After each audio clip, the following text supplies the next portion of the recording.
Richard Allen getting ready to face trial for the murder of those two little girls in Delphi, Indiana. Two little girls that should have never lost their lives one day when they went out to go play in the woods. But is he the man who's responsible for their deaths? Lots of evidence pointing not necessarily towards him. In fact, there's not a whole lot that does point towards him, other than some coerced allegations of saying that he did it in prison to other people under duress.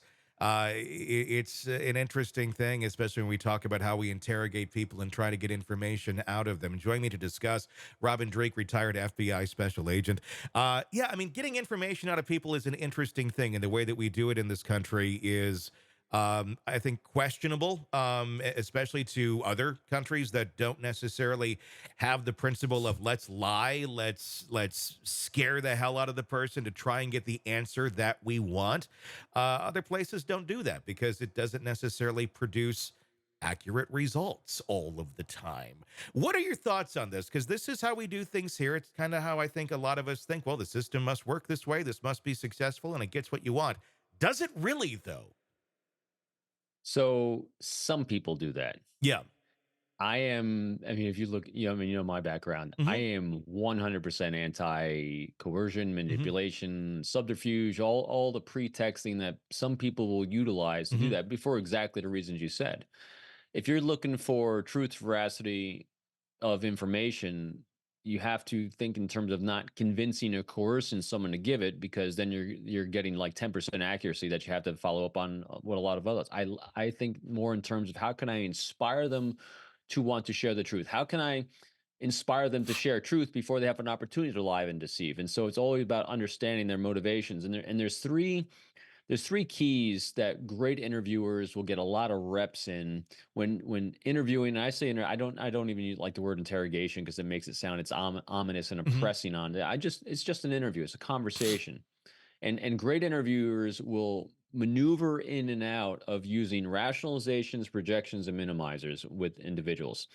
What you're doing is when you are, as an investigator, have all the information, all the details, and all the facts in your mind, and you are 99.9% convinced, and that because of the facts and details you have, that this person committed the crime, and you need a confession from them or more details or whatever you're going for, you lead them up to the ledge of allowing them to see what happens if they don't share truth, and empowering them with the choice about what they want to do to move forward from there. And you do things, so you help them rationalize their behavior, because most people, unless you're dealing with pure psychopathy, do have an emotional response to doing bad things. And so you can help them rationalize, as we've seen with all these cases. We see lots of people rationalizing bad behavior. So you are there to help them rationalize, well, it could have been much worse. Instead of killing three people, he could have killed five people. So there's a rationalization.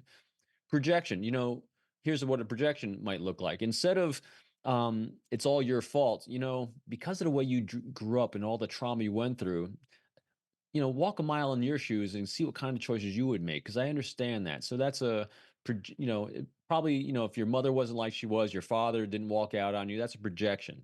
Then a minimizer is, if you just are able to share with me a little bit more details, we might be able to save a few more people. Maybe it'll help heal it a few more people. And I could actually stand with you and actually talk to defense and I mean, talk to prosecution. We might be able to reduce the sentence a little bit from maybe the death sentence to maybe life behind bars. Hmm. And so there we have minimalization. So surrounding all these things is the investigator, the interviewer is trying to determine the needs, wants, dreams, and aspirations, priorities, friction points, pain points of the individual, and seeing what they can do to be a resource for that individual overcoming those things and make a connection there.